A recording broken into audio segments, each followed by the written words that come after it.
हाय सगळ्यांना good morning. आज होता संडे आणि सकाळी सकाळी एकदम लवकर उठलेले होते. आज काय बिलकुल टाईमपास केलेला नव्हता. म्हटलं टाईमपास करत बसलं ना की मग दिवसभर कामं जातात. त्याच्यापेक्षा ना सकाळी सकाळी मस्तपैकी आवरून घेऊयात आणि सकाळी काम करायला छान पण वाटतं.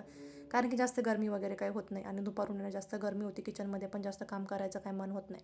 अगोदर तर झाडू फरशी वगैरे करून घेतलेलं होतं. नंतर फ्रेश झाली, हेअर वॉश वगैरे करून घेतले आणि नंतर म्हटलं चला आता लगेच ना दुसऱ्या कामाला लागलं ना की देवपूजाला खूप जास्त उशीर होतो. अगोदर तर आहे ना छानपैकी अशी मस्त इथे देवपूजा करून घेऊयात.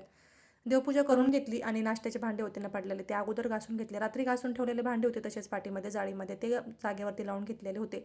आणि दूध आणलं होतं रात्रीच, मी काय तापवून ठेवलेलं नव्हतं. म्हटलं चला आता हे ना खराब होऊन जाईल, अगोदर ते तापवायला ठेवूयात.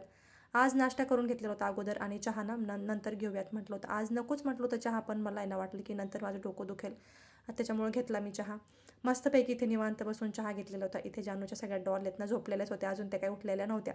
तिथे निवांत चहा घेत बसले आणि इकडे बघा हे सगळं दूध आहे ना सगळं खाली गेलेलं होतं. अगोदर ते पटकन बंद करून घेतलं, ते नीटनाटकं आवरून घेतलं, साफसफाई करून घेतली तिथलची.